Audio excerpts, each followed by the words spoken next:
Hi, it's Gabriella here, and I've just created a short little video for you to show you how to integrate MailChimp and WordPress so that your thank you pages are shown on your website and not on the MailChimp servers. So click the sign up form, click on General Forms, and for your list, I've created a video tutorial list just for showing you. And what you're going to come to is this drop down here, and you'll see these 4 pages here: the sign up thank you page, the opt-in confirmation email, confirmation thank you page, and the final welcome email. So we're going to adjust the content in these 2 emails, and I've given you ideas within the article. But what we're going to do is create the pages in WordPress for the first thank you page and the confirmation thank you page. So I'm just going to click on this one for now, and you'll see that you can put a URL in here. So that's what we're going to do. So you go to your WordPress site and you create a new page, and I've called it in the permalink thank you. It's always good to simplify permalinks. So I've put in the title and I've put in the content. Pretty much, if we have a look at it, I'm just letting them know that they need to wait for the confirmation email, and I've provided 2 links to Facebook and Google+. So what we're going to do is we're going to grab this URL and we're going to come back to MailChimp and paste in there and click save, and that's done. And confirmation thank you page. So I've created a that's the visual of the first thank you page. And so I created another page here, and I called it subscription success, and in the permalinks I've called it subscription complete, and I copy that and come here and paste it in here and save.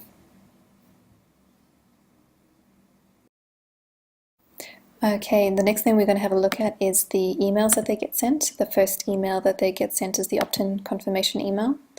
And as you can see, the email is down here. It doesn't have a lot of information in it, and it's not very attractive. And if somebody just saw this, they wouldn't have a clue what it is. So the first thing I recommend is coming to subject and saying something like, you're 1 step away from getting such and such, or you're 1 step away from being subscribed to such and such. And that's more descriptive. You can come in here, you can add an image if you have a nice banner image. I would add a bit more text in here. You can put your social media icons in here. You can also design it. You can change the background color. For example, that's white, so that's a bit better than the gray. You can also change the header, the outer wrapper. The final welcome email, you have a choice. By default, they get sent a final welcome email. You can also untick that if you don't want them to get a final welcome email. Same thing here, I would just update the subject line so they get something that makes sense. And this here is like their email address, their first name, that gets sent by default. You can't really change that. You can add some more text in here.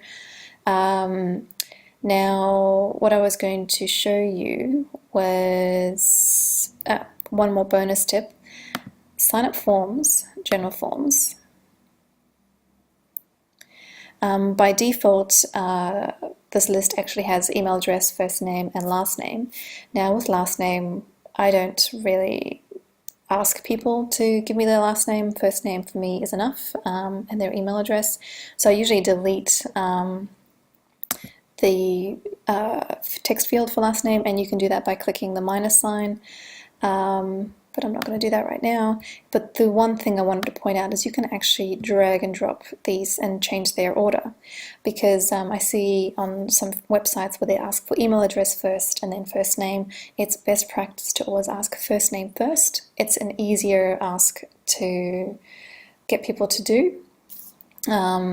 So this is where you change it. So now if you grab the code out of MailChimp, it will be first name first and then email address. Alright, hopefully that's fairly easy for you to do, and let me know how you go.